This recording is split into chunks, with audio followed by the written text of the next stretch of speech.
브리핑 방송 시작해 보도록 하겠습니다. 우선 전일자 시장에서는 외환시장이 달러 인덱스가 ECB 통화정책 회의를 앞두고 보합권 흐름을 보였습니다. 원유의 경우에는 미국의 휘발유 재고 감소로 상승하였고요. 기금속의 경우에는 유가와 글로벌 증시 상승에 하락하였습니다. 채권의 경우에는 위험자산 선호 심리에 하락했고요. 아시아 시장은 글로벌 경기 둔화 우려감에 하락, 그리고 유럽 시장의 경우에는 유가 강세가 영향을 미치면서 상승하였습니다. 미국 시장의 경우에는 유가의 반등과 유럽 증시의 상승에 강보합권에 마감하였습니다. 그리고 유가 생산량 지속으로 일단 하락했다는 부분하고 3월 2일에 단기 에너지 전망 보고서 발표가 나왔는데요. 이와 관련해서 내용 좀 살펴보도록 하겠고요. 그리고 한국 시장은 일단은 그 당일 채권시장의 경우에는 금통위에서 금리 동결 이후에 비둘기파적인 내용으로 낙폭은 축소할 것으로 보입니다. 밴드 자체는 3년물이 110.15에서 110.30 정도 수준 보일 것 같고요. 10년물의 경우에는 128.40에서 129.20 정도가 예상되고 있습니다. 외환시장에서는 달러원 환율은 하락 출발 후에 낙폭을 축소할 것으로 보입니다. 달러원 환율의 밴드 자체는 1205원에서 1218원 정도 예상이 되고요. 주식시장의 경우에는 유가의 반등에 상승할 것으로 예상됩니다. 코스피 밴드 자체는 1943에서 1972포인트 정도가 예상이 되고 있습니다. 자, 그러면 시장 자체에 대해서 전반적으로 살펴보겠습니다. 아시아 시장은 경기 부양 기대감에 하락폭을 일정 부분 발생했다 하락폭을 갖다 줄여서 상승으로 나오는데 중국이 좀 집중력이라고 볼 수가 있는데요. 자, 코스피 같은 경우에 플러스 0.35% 상승, 일본 같은 경우에는 마이너스 0.84% 하락, 그리고 중국 같은 경우에 마이너스 1.34% 하락을 하다 보였습니다. 한국은 차익 실현 물량이 하락하게 됐지만 오후 들어서 ECB 통화정책 회의에 대한 기대감이 상승했는데요. 플러스 0.45%, 1952.95포인트의 상승 마감했고, 일본의 경우에는 엔화가 중국 무역수지 부진 이후에 달러와 강세를 보였는데, 당일의 경우에도 엔화 강세가 이어지면서 마이너스 0.84% 하락했습니다. 중국의 경우에는 국제유가 하락과 여타 상품시장 위축으로 관련 기업들이 크게 하락하면서 주가 지수는 한때 2%를 넘게 하락하게 되는데요. 또한 무역수지 부진에 따른 경기 둔화 우려감도 하락 요인으로 발생했습니다. 하지만 중국 정부의 경기 부양 기대감 속에 하락폭을 줄이면서 마감했는데요. 마이너스 1.34% 하락 마감했습니다. 자, 유럽 시장 같은 경우에는 국제유가 위축으로 하락가 있다고 볼 수 있겠는데요. 유럽 시장은 에너지 업체의 강세로 일정 부분 상승도 보이기도 했습니다. 유럽 시장은 국제유가가 반등하면서 에너지 기업들이 강세로 전환하는데요. 터러우 오일이 플러스 3.54, 로얄 더치 터치셀이 1.84% 상승하였고, 또한 중국 무역수지 부진에도 불구하고 해관 총수에서 무역회사들의 수수료 인하 조치가 발표되었고, 금속 가격 상승으로 인한 관련 강산업체들의 강세도 주식시장의 상승 요인으로 볼 수 있습니다. 그 부분으로 인해 BHP 빌리톤이 1.19% 상승했고, 글렌코어가 2.50% 상승했습니다. 하지만 오후 들어서 ECB 통화정책 회의에 대한 기대감은 있었지만 시장의 예상과 부합하는 정도, CPP 금리 인하와 100억 유로의 채권 매입 규모 확대로 발표가 되면서 이 부분이 예상치인데요. 차익 실현 물량 출회가 가능성이 높다는 점에서 상승을 줄여갔습니다. 그래서 독일의 경우에는 플러스 0.31%, 영국의 경우에는 플러스 0.34%, 프랑스의 경우에는 플러스 0.49% 상승마가 많습니다. 다음은 미국 시장입니다. 미국 시장은 ECB 통화정책 회의를 앞두고 방부학권의 등락을 보였는데요. 미국 시장은 국제유가 강세로 상승 출발하였습니다. EIA 주간 원유 재고 보고서에서 원유 재고는 증가했지만 가솔린과 정제유 재고가 크게 감소했는데요. 가솔린이 마이너스 450만 배럴, 1일 기준이고 정제유가 마이너스 110만 배럴, 1 기준으로 감소하면서 국제유가 강세를 보였습니다. 이로 인해서 관련 업체들이 주가가 상승하면서 주가지수 상승을 이끌었는데요.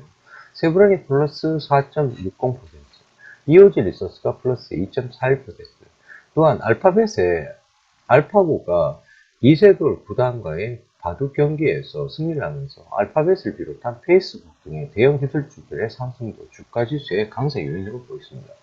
알파벳이 플러스 1.66% 상승했고 페이스북이 1.49, 그리고 마이크로소프트가 2.30% 상승했습니다. 반면 장중 바이오 섹터의 악재로 상승폭이 줄었는데요. 미 메디케이드 서비스국에 의하면 공공의료 보험 제도인 메디케어 파트 B의 새로운 규정이 발표가 나왔습니다. 대안치료 가능 분야에 국가요법을 사용하면 인센티브가 적을 것이다라는 규정으로 바이오 섹터는 하락했고요. 여타 제약업종은 나쁘지 않은 모습을 보였는데, 이러한 바이오 섹터의 하락으로 바이오젠이 마이너스 2.15, 암젠이 마이너스 2.58과 더불어 그룹폰과 엘프 등을 비롯한 온라인 전자상거래 업체들도 하락했습니다. 아마존이 마이너스 0.14%, 그룹폰이 마이너스 10.26% 등의 하락하면서 주가 상승을 제한했는데요. 근데 이 그 바이오 섹터의 악재 부분 자체는 실질적으로 제네럴 의약 시장 자체는 호재로 반영될 수 있기 때문에 국내 제약 시장에는 오히려 호반응이 나올 가능성이 있다는 점 한번 생각해 볼 필요가 있을 것 같습니다. 그래서 결국 미국의 주가 지수는 ECB 통화정책 회의를 앞두고 간망하는 모습을 보이면서 차익 실현 매물이 나오는 정도로만 등락을 보였고요. 개별 기업들은 이슈에 따라 변화하는 것으로 판단이 됩니다. 다우지수는 플러스 0.21%,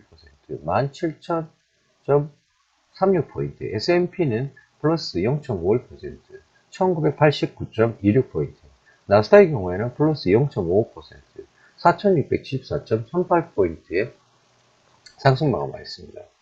자, 바이오 섹터와 그 전자상거래 업체의 하락 부분을 한번 살펴보려 하는데요. 바이오 섹터는 미 메디케이드 서비스국 CMMS라고 합니다. 공공의료보험제도인 메디케어 파트 B의 새로운 환급 규정 발표 이후에 하락하는데요. 이는 대안치료 가능 분야에서 고가약품 사용하는 이들에 대한 규제가 포함되어 있습니다. 그로 인해서 길리어드 사이언스 마이너스 0.94%, 암젠이 마이너스 2.58%, 바이오젠이 마이너스 2.15%, 셀젠이 마이너스 1.54% 정도의 하락을 보였는데요. 국제유가 상승과 함께 세브론이 서부 텍사스 지역에 원유 시추 설비를 2개 추가할 것이라는 소식으로 상승하였습니다. 세브론이 플러스 4.60%, 코노코필리스가 플러스 1.11%, EOG 리소스가 2.41% 등의 상승을 보였습니다. 실적 발표한 개별 기업 중에 시력 생산 업체인 제너럴 밀스는 배당 5%의 증가를 발표했고, 예상보다 양호한 실적을 발표한 의류업체인 익스프레스 및 다든 레스토랑 등도 상승하였는데요. 제너럴 밀스가 플러스 0.82%, 익스프레스가 플러스 3.16%, 다든 레스토랑이 플러스 3.64% 상승하였습니다. UBS는 그룹폰과 엘프에 대한 투자 의견을 하향드렸는데요. 이는 아마존과 같은 전자상거래 회사나 페덱스 같은 물류회사의 하락 요인을 작용하였습니다. 그로 인해서 그룹폰이 마이너스 10.26%, 아마존이 마이너스 0.14%, 월마트가 마이너스 0.06%, UPS가 마이너스 1.05%, 페덱스가 마이너스 0.39%, 엘프가 마이너스 2.99% 등의 하락을 보였습니다. 패스트 업체인 치폴레 멕시칸 그릴은 직원이 식중독에 걸려서 매장이 잠정 폐쇄됐다는 소식이 하락했고, 이세돌 구단과 바둑에서 자사 인공지능 시스템 알파고가 승리하면서 알파벳은 상승했는데요. 치폴레 멕시칸 그릴의 경우에는 마이너스 3.44% 하락했고, 알파벳은 플러스 1.66% 상승 마감했습니다. 자, 유가 부분에 이슈가 됐던 가솔린 정제유 감소 부분을 한번 살펴보겠는데요. EIA 원유 재고 보고서에서 원유 재고가 전주에 1040만 배럴보다 증가폭을 감소한 390만 배럴 증가에 그쳤는데요. 특히 가솔린이 전주 150만 배럴 그 감소한 것보다 큰 450만 배럴 감소했습니다. 정제유도 그 전주에 290만 배럴 증가와 달리 110만 배럴을 감소하면서 발표되었는데요. 원유 재고는 지속적으로 증가하고 있지만 가솔린과 정제유의 재고 감소로 국제유가는 상승한 바 있습니다. 애틀란타 이어는 그 GDP 나우에서 1분기 GDP 성장률을 지난 4일에 2.2%와 동일한 전망을 하는데요. 영국의 제조업 생산의 경우에도 전월 마이너스 0.3%보다 개선된 0.7 증가가 발표되었고, 산업 생산도 전월 마이너스 1.1보다 개선된 0.3으로 증가 발표되었습니다. 미국의 1월 도매 재고의 경우에는 전월 0%보다 깨졌는데 0.3% 증가가 발표되는데 세부 항목으로는 1월 도매 재고 판매 비율이 전월 1.33개월보다 증가한 1.35개월로 발표가 되었습니다. 자, 서부 텍사스유 자체가 그 4.90%대 급등하다 보이는데요. 38.29달러까지 다시 도달하였습니다. 22 통화 정책 회의를 앞두고 유로엔 달러의 경우에는 하락하는 모습을 보였고, 하지만 EIA 원유 재고 보고서에서 발표 후에 국제유가가 상승폭을 확대하면서 유로엔 달러의 경우에는 하락폭을 축소하였습니다. 달러 지수의 경우에는 달러 상승폭을 축소했는데, 특히 달러엔은 지속적으로 상승하면서 113.4엔까지 올랐었습니다. 엔 약세의 영향으로 달러 지수는 5월 들어서 하락폭을 줄여나가는데요. 국제유가의 강세 부분은 신흥국의 상품 통화와 달러화 대비 강세를 보였다는 겁니다. 다만 뉴질랜드는 25bp 금리 인하를 단행하면서 달러화 대비 약세를 보이는데요. 뉴질랜드엔 달러의 경우에는 마이너스 1.01, 달러엔 남아공 란드의 경우에는 마이너스 1.41, 달러엔 러시아 루블의 경우에는 마이너스 0.59, 달러엔 브라질 히아라의 경우에는 마이너스 1.66% 등의 하락을 보였습니다. 국제유가는 EIA 원유 재고 보고서에서 가솔린과 정제유 재고가 크게 감소했다고 밝힌 영향으로 원유 재고 증가에도 불구하고 상승하였는데요. 또한 이라크에서 오는 20일 모스크바에서 산유량 동결을 위한 회담 개최 소식도 국제유가의 상승 요인으로 작용하였습니다. 다만 러시아에서는 아직 결정된 게 없다고 발표하였지만 국제유가 상승을 제한하지 못하였습니다. 금 가격은 달러화 강세로 하락하였는데요. 또한 22통화정책회의에서 추가 부양책이 나올 가능성이 확실시되면서 위험자산 선호 심리가 커진 점도 금 가격 하락의 요인으로 작용하였습니다. 그리고 22에서 새로운 정책이 나온다면 이는 유로화의 달러 대비 약세 가능성이 커지면서 이로 인한 달러 강세 가능성도 금 가격의 하락 요인으로 볼 수 있는데요. 전일 중국의 무역 수지 둔화로 인해 하락했던 구리 가격의 경우에 유가 상승과 함께 반등하였습니다. 중국의 추가 부양 기대감과 함께 22통화정책회의에서 적절한 조치가 나온다면 위험자산 선호 심리가 나타날 수 있다는 점도 반등 요인으로 작용한 것으로 보입니다. 미국 농무부의 월간 수급 전망 보고서에서 밀과 옥수수 재고량이 전월과 동일하게 유지했지만 대두 재고량은 1000만 부셀 상향 조정했는데요. 다만 이번 보고서에서 큰 영향을 받기보다는 3월 말 발표되는 파종 예상 보고서를 기다리면서 방향성을 잡지 못했습니다. 국채금리의 경우에는 주가 상승과 10년물 국채 입찰 부진으로 상승하였는데요. 장 초반부터 국채금리는 국제유가 강세로 인한 주가지수 상승으로 소폭 상승 출발하였습니다. 그 후에 10년물 국채 입찰에서 응착률이 전월 2.56배보다 낮아진 2.49배였고, 이는 2015년 평균 2.63배를 하회하는 수준이라고 볼 수 있습니다. 이러한 부진한 10년물 국채 입찰에서 국채금리는 상승폭을 좀 더 확대했다고 볼 수 있겠습니다. 자, 당일 한국시장 전망 한번 살펴보겠습니다. 금일 한국국채선물은 금통위에서 금리 동결 후에 비둘기 파정인 내용으로 낙폭을 축소할 것으로 보입니다. 3월에 금통위의 소수 의견이 개진될 것이지만 1.5%의 동결이 예상이 되고 있는데요. 다만 이후 4월에 수전 경제 전망 하향 조정 및 금리 인하 가능성이 높아지면서 낙폭을 축소할 것으로 보입니다. 전일에 뉴질랜드에서 금리 인하를 단행한 가운데 22 통화정책회의에서 단기 예치금리 인하 그리고 자산 매입 규모 증액 등의 방법으로 양적 완화를 단행할 것으로 보이는데요. 중국의 CPI, PPI도 개선세를 보이지 못할 것으로 판단되고 있습니다. 다만 여전히 지정학적 리스크가 이어지는 점은 원화 채권 매도세로 이어질 수 있는 부분이고 이벤트에 따라서 변동성을 갖다 보이면서 변동성 장세를 갖다가 보일 것으로 예측됩니다. 하락 후에는 상승 낙폭 축소 및 상승 전환이 전망되는데요. 결국 110에서 3년물 자체는 110.15에서 110.30 그리고 10년물의 경우에는 128.40에서 129.20 내외의 움직임을 갖다 보일 것으로 예상됩니다. 금일 한국 외환시장에서 달러원 환율은 하락 출발 후에 낙폭을 축소할 것으로 보입니다. NDF 환율은 1208.35원을 갖다 보이고 전일 서울한시가 1216.20원으로 마감하였는데요. 전일 대비해서 약 마이너스 7.85원 정도 하락 출발할 것으로 예상이 됩니다.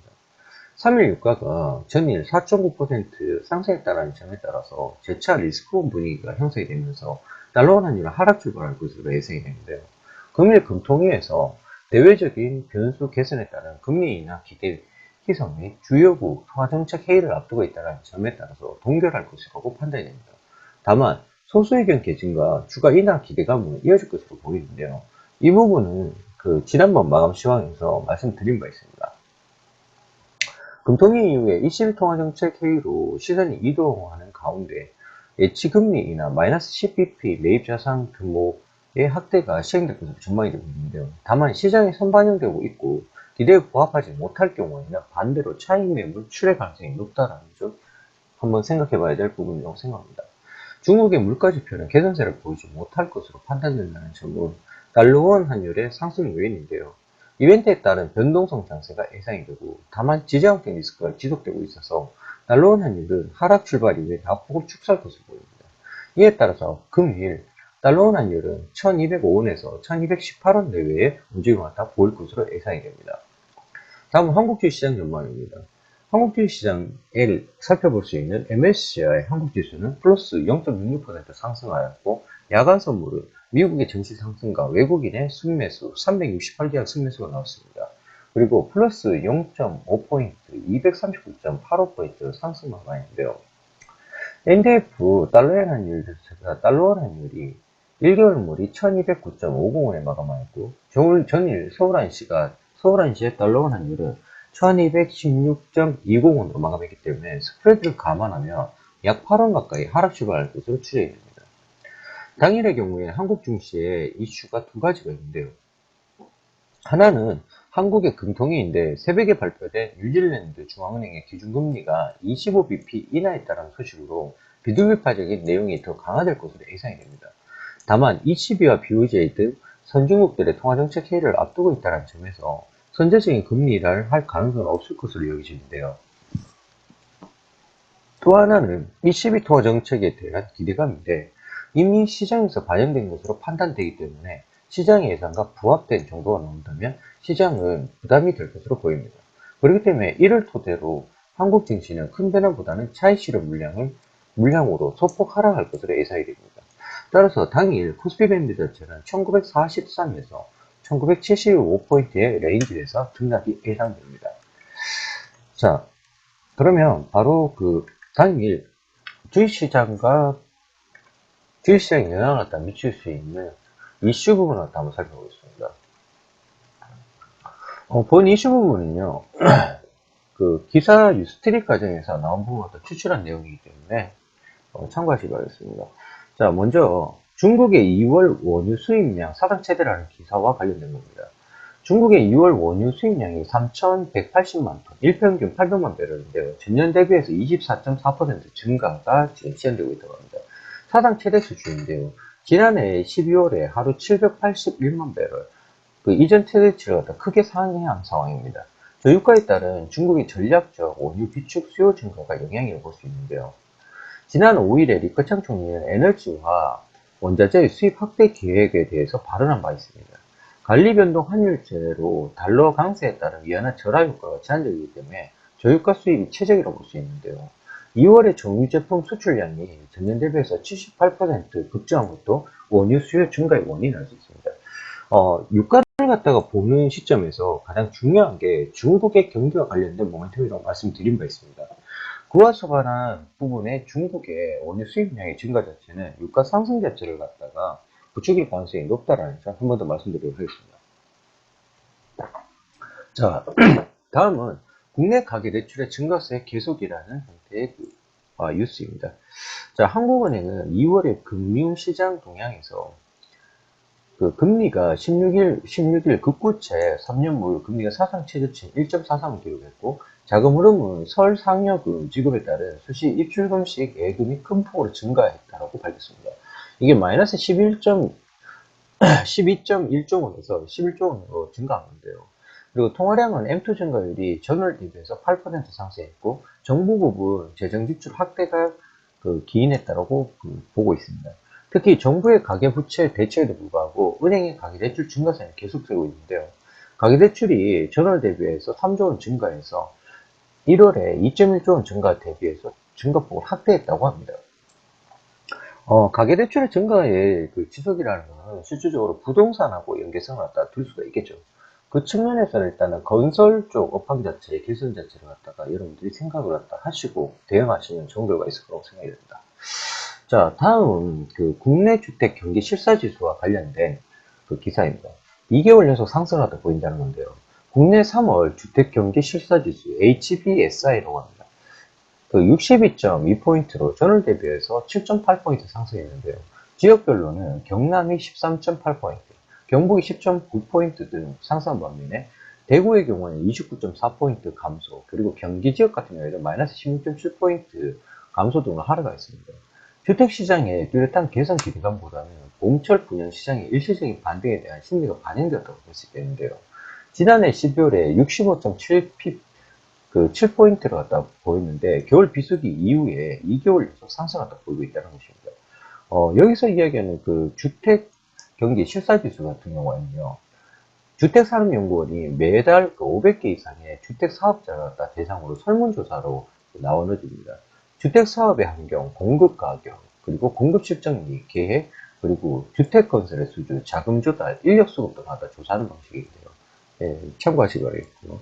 자, 그리고 그 자동차 관련주와 관련된 기사가 있었습니다. 환율과 관련된 기사인데요. 원달러 환율 상승세에 그 자동차 관련주가 강세를 보였다는 겁니다. 그 원달러 환율이 1216.20원 플러스 9.50원을 기록해서 환율 상승에 자동차 관련주가 강세를 갖다가 보이고 있다는 건데요. 이 부분은 여러분들께도 말씀드린 바 있습니다. 그 자동차 관련주가 이제는 그 봐야 된다는 거. 예, 그 이 부분 자체가 엔화 강세하고 연동해가지고 같이 본다 그러면 이거는 그 필요하다고 말씀드린 바 있는데요. 자, 현대차가 그 전일자에 플러스 1.06%, 기아차가 플러스 3.60%, 현대모비스가 1% 상승하다고 있습니다. 이 중에서 저희 밸류체인스에서는 기아차를 갖다가 추천을 드리고 있다는 거 말씀드리겠습니다. 자, 음식료 업종도 그 3.62% 상승폭이 최대였는데요. 이 부분 자체는 롯데제과가 그러니까 7일에 그 액면분할 결정을 하면서 실질적으로 롯데제과의 상승으로 인한 부분이었다라는 거 한번 말씀드리도록 하겠습니다. 자, 다음은 산업별로 그 뉴스 스크립 자료를 한번 살펴보겠습니다. 반도체와 전기전자입니다. 마이크로 테크놀로지가 주가 반등했는데요. 10.81달러로 1.41% 상승했습니다. 감매도에 따른 저가 매수가 유입되었는데요. 메모리 업황 바닥 근접에 기대감이 상승했다고 볼 수 있습니다. 이 부분 자체는 당일 SK하이닉스와 삼성전자에도 영향을 미칠 것으로 보입니다. 자, 다음은 시스코의 그 주가 강세가 지속되고 있다는 건데요. 27.61%, 2.07% 상승하다 보이고 있습니다. 최근 인수한 클래QR에 통해 가지고 데이터 센터 시장 내 경쟁력 개선이 된 그 전망이 되는 건데요. 이 기사와 관련해 가지고는 여러분들 이수페타시스를 갖다 보셔야 됩니다. 예, 요게 관련되어 있는 부분이니까요. 요 부분에 대해 가지고는 조금 있다가 모닝브리핑 끝나고 다시 한번 설명드리겠습니다. 아무튼 오늘 이수페타시스가 이런 이슈로 인해서 상승할 수 있다라는 거 여러분들 한번 보시기 바라겠습니다. 자, 다음은 디스플레이 휴대폰 부품입니다. 자, 아직은 먼 자동차용 플렉시블 OLED라는 전자신문 기사인데요. 자동차용 부품이 일반 산업용에서 요구하는 성능 수준의 높이만큼 그 가뜩이나 열과 수명에 취약한 OLED 패널의 성공을 갖다 끌어올리기 어렵기 때문이라고 밝혔습니다. 플렉시블 OLED 패널 자체의 수명과 신뢰도뿐만 아니라 터치 기술 완성도가 아직 높지 않아서 당장 그 양산용 공급 불가능하다는 게 업계의 중론이라고 하는데요. LG 디스플레이나 삼성 디스플레이 모두 순조롭게 개발 진행되고 있지만 자동차용 부품 공급 워낙 까다로운 만큼 실제 양산까지 좀 더 시간이 필요할 것이라고 합니다. 다음은 통신 지주, 통신 서비스 지주에서 관련된 뉴스 스크립 자료입니다. 자, 금융당국이 4월 말까지 주 채무 계획 구조조정 구조 평가를 하는데요. 7월에 부실 대기업을 또 선정한다고 합니다. 이와 관련해 가지고 이슈 자체가 계속적으로 발생할 수가 있는 부분인데요. 금융위원회는 9일에 기업 구조조정 진행 상황 및 향후 계획을 또 발표하는데요. 오는 4월 말까지 주 채무 계획 신용공여액이 금융권 전체 신용공여액 0.075% 이상 계열에 대해 가지고 구조평가를 갖다 완료해서 한편 7월 초에는 부실 대기업을 선정할 예정이라고 합니다. 특히 해운업, 조선업에 대한 조치가 나올 것으로 예상이 되는데요. 한진칼 및 인수주체가 될 수 있는 주요 지주사의 주가가 영향을 미칠 가능성이 있습니다. 지금 특히 해운업과 조선업에 대한 조치 자체가 좀 클 수가 있기 때문에 여러분들이 이 부분과 관련해 가지고 좀 조심하셨으면 좋겠습니다. 자, 다음은 레저 미디어와 관련된 뉴스 클자입니다. 자, 레드로버가 그 중국 핵심 사업 전략과 비전 발표가 있는데요. 2018년까지 신규 애니메이션 3편을 제작해서 매출액 1,100억을 창출하고 중국의 제부를 통해서 애니메이션 영화의 한중 공동 제작 사업을 추진한다고 하겠습니다. 그리고 레드로버 콘텐츠 중국 내 직접 유통과 배급이 되고요. 중국 내 특수상영관 100개 사이트를 구축을 목표로 한다고 합니다. 그리고 무단 콘텐츠 아카데미 설립이 있고 튜닝 커머스를 통한 MD 판매 및 그 퀴즈존도 설립한다고 하네요. 지금 레드로버 같은 경우에는 최근에 그러니까 그 좀 부각받을 수 있는 이슈가 큽니다. 그래서 중국 관련된 부분 자체는 약 2년 전부터 준비했던 거기 때문에 올해부터 본격적으로 이제 시너지가 발생한다고 본다 그러면 나쁘지 않은 결과가 있을 거라고 생각이 듭니다. 참고하시기 바라겠고요. 자, 소매유통 쪽 뉴스 클립 자료입니다. 광고 상품, 인기 상품으로 둔갑, 공정위에서 오픈마켓 3사에 제재를 가한다고 하는데요. 공정위가 광고비를 받는 상품을 우선 노출하고도 소비자에게 알리지 않은 오픈마켓 운영업체 3곳에 시정명령과 과태료 2,600만원 을 부과하기로 했다고 합니다. 큐레이션 기능을 강한 그 G9, G마켓인데요. 입장에서는 상품 성별이 광고 집행 여부에 입각했다는 것이 소비자 신뢰에서는 가장 상당히 부정적인 이슈가 될 것으로 보입니다. 자, 은행 뉴스 클립 자료입니다. 당국 노조 눈치에 증권사 IS의 판매 목표 줄줄이 하락이라는 건데요. 이데일 쪽 기사입니다. IS의 출시에 발맞춰서 공격적인 프로모션을 준비하던 대형 증권사들이 계좌 유치 할당을 줄줄이 낮추면서 몸을 사리고 있는데요. 가당 경쟁에 따른 불안전 판매를 우려하는 금융당국의 경고와 노동조합의 반발 등을 의식한 조치라고 합니다. 임종원 금융위원장은 지난 3일에 ISA 준비 TF를 만들어서 현장 상황을 모니터링하고 불안정 판매 혐의가 있을 경우에 즉각 대응하겠다고 밝힌 부분인데요.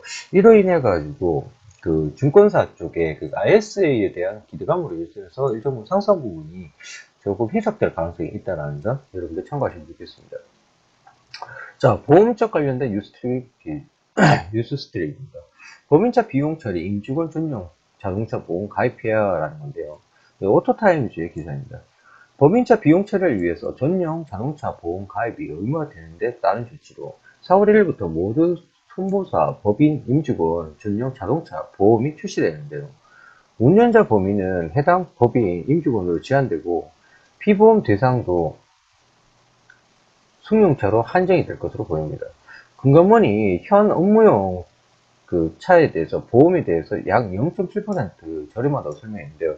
최근에 그 손보사들 위주로 해서 상품 자체가 좀 빗물을 갖다가 분물을 이루고 있는데 이 부분 자체가 조금 좋은 상태의 기사로 보입니다. 자, 계속 보겠습니다.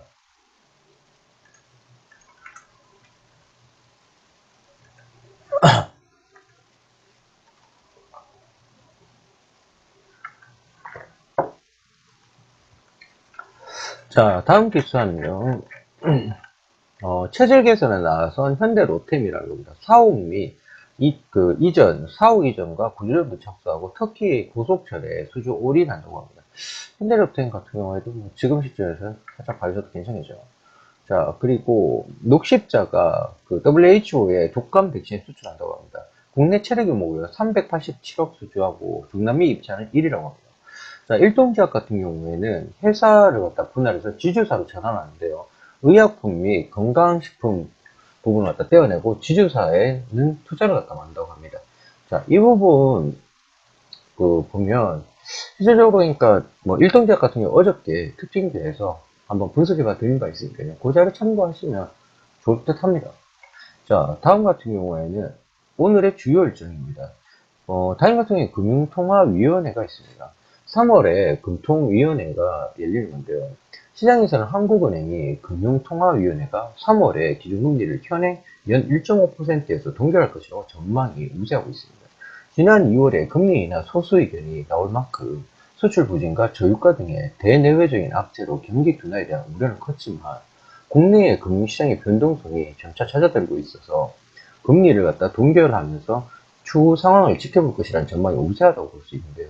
또한 3월 금통위 이후에 미국, 일본, 유럽연합 등의 주요국의 통화정책 회의가 잇따라 예정되어 있어서 이를 지켜보고 대응할 것이라는 전망이 우세하다고 볼 수 있습니다.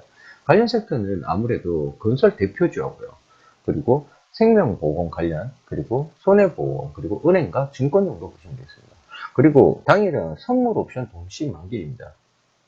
코스피 200 선물 옵션은 1603, 그리고 그 코스피 200 선물 옵션 같은 경우는 마찬가지 1603이고요. 그러니까 전체적으로 3월물이라고 보시면 됩니다. 주식 선물, 그 옵션도 3월물, 섹터 지수 선물도 3월물, 배당 지수 선물도 3월물, 코스닥 150 선물도 3월물인데요. 오늘 당일이 최종 결혈입니다. 어저께 마감 시간에서 말씀드렸다시피 오늘 그러니까 프로그램 매수로 인해 가지고 오히려 좋을 수 있으니까요. 예, 좀 편안한 기분으로 시장 보도록 하겠습니다. 자, 그리고 ECB 통화정책 회의가 있습니다. 현재 시간으로 3월 10일에 유럽중앙은행 ECB의 통화정책 회의가 개최될 예정인데요. 지난 2월에 ECB 마리오 드라기 총재가 추가 금융 완화책을 갖다 시사한 바 있어서 이번 회의에서 추가 부양책이 나올지에 대한 관심도 집중되고 있는 상황입니다. 그리고 한반도 평화교섭본부장이 미국을 방문하는데요. 기봉균 한반도 평화교섭본부장이 현재 시간으로 오는 10일에서 12일까지 미국 워싱턴 DC를 방문할 예정입니다. 현재 시간으로는 11일 미국 측 육자회담 수석대표인 그 성김 미국 국무부 동아태 차관보 대북정책 특별대표와 수석대표 회동을 가질 예정인데요. 양측의 북한의 도발 가능성을 포함해서 한반도 정세에 대한 평가를 공유하고 안보리 결의 2275와 그 각국 독자제재에 충실한 이행을 통해서 북한의 행동 변화를 이끌어내기 위한 다양한 공조 방안과 향후 주요 일정에 대해서도 심도 있는 협의가 진행될 예정으로 밝혀졌습니다. 자, 그리고 미얀마 대통령 선거가 있습니다. 미얀마 대통령 선출을 위해서 의회에서 간접 선거가 현지 시간으로 3월 11일 실시될 예정인데요. 이는 본래 17일 날 시행될 예정이었는데 아웅산 수지 여사를 대통령으로 추대하려던 민주지 등의 의도에 의해서 군부가 헌법을 이유로 거부한 탓에 일주일 당겨졌습니다. 선거 방식은 상원, 하원, 군부가 각각 한 명씩 3명의 대통령 후보를 지명한 뒤 상하원 통합의회의 표결을 통해서 그 대통령마다 선출하는 방식으로 지금 알려져 있습니다. 자, 프랜차이즈 산업박람회가 있는데요. 36개 프랜차이즈 산업박람회가 3월 10일부터 12일까지 열립니다. 그리고 부산 국제 보트쇼도 열리고요.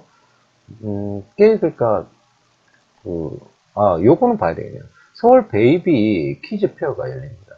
13회 서울 베이비 퀴즈 페어가 3월 10일부터 13일까지 양재동 AT센터에서 개최될 예정인데요.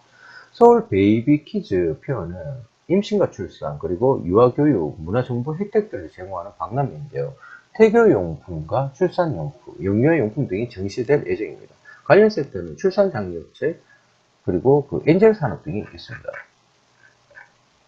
자, 증권사 신규 추천 종목 한번 보겠습니다. 자, 삼성증권에서는요, 한독을 가지고 나왔습니다. 한독에 대해서 시가총액, 한독의 전액 신지분과 부동산 가치를 감안 시에 저평가 매력이 있다고 밝혔고요. 자회사 제넥신의 지속형 성장 호르몬 등의 신약 모멘텀을 보유하고 있다고 밝혔습니다. 한동 얘도 괜찮아요. 자, 신한금융투자에서는요, 파티게임즈를 가지고 나왔습니다. 파티게임즈에 대해서 3월에 모바일 소셜 카지노 스타 출시 모멘텀이 기대되고요. 글로벌 서비스 개시 방침이라고 하는데요. 북미, 남미, 동남아 지역이 주 타겟으로 공략할 예정이라고 합니다. 자, 현대증권에서는 실리콘웍스를 가지고 나왔습니다. 실리콘웍스 같은 경우에는 현재 저희 밸류체인스의 추천 종목입니다. 현재 편입가 자체는 28,000 수준으로 지금 되어 있는 상황인데요. 자, 실리콘웍스 같은 경우에는 LG전자의 OLED TV, 스마트폰향 매출 확대로 TV향 드라이브 IC, 그리고 G5향 DDDI, 터치 디스플레이 드라이브 IC라고 합니다. 예, 등이 매출 증가가 전망이 되고요. 1분기 실적을 저점으로 하반기 점진적인 실적 성장이 예상되고 연초 이후에 주가 하락에 따른 밸류에이션 매력이 부각된다고 보겠습니다. 자, NH투자증권에서는요, 현대차와 사과프로텍을 가져왔습니다. 자, 현대차에 대해서 2016년 상반기에 아반떼, 투싼 등의 신차 효과가 본격화될 것으로 예상되는 가운데 하반기에는 그랜저 신형 출시가 예정되어 있고 고속력 N 버전과 럭셔리 디비전 제네시스 브랜드 출범에 따라서 브랜드 이미지 향상 및 구조적인 수익성 개선 기대감이 높아지고 있다고 밝혔습니다.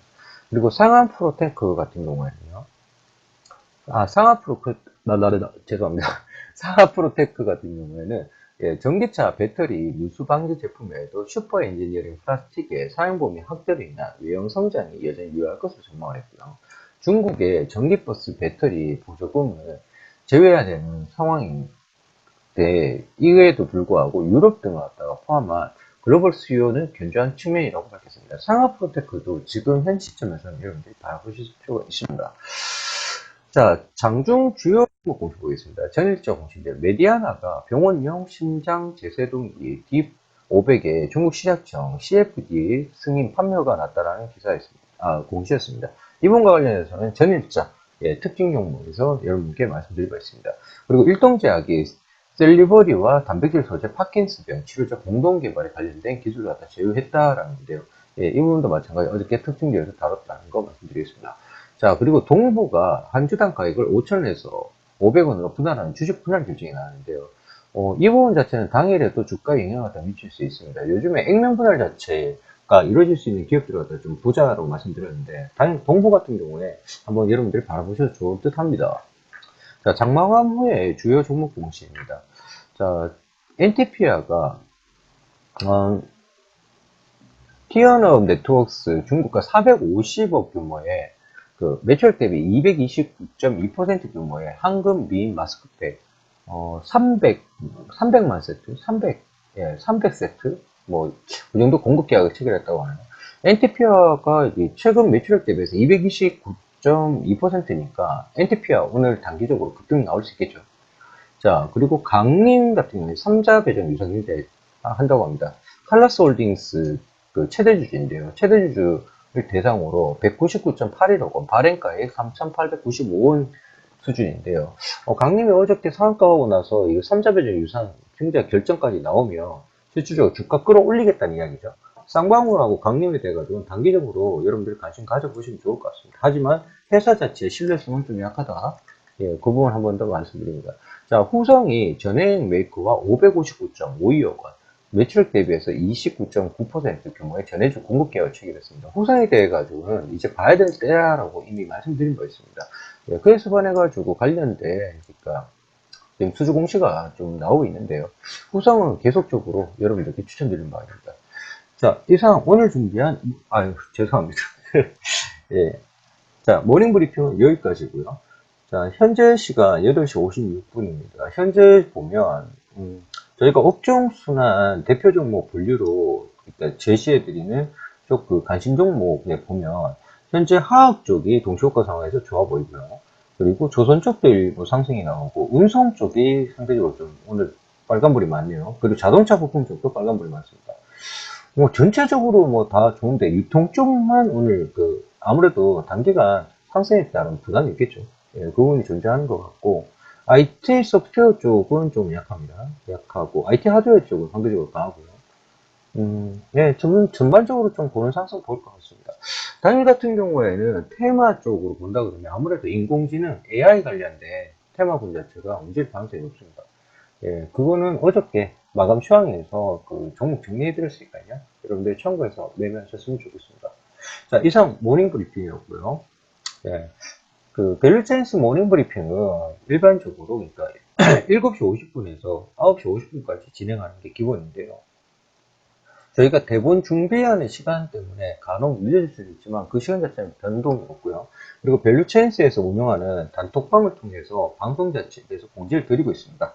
그렇기 때문에 저희 밸류체인스에 회원 가입을 하셔가지고 같이 그러니까 고민하는 시간들 많이 가지면서 투자에 대한 리스크를 갖다 줄여 나갔으면 좋겠습니다.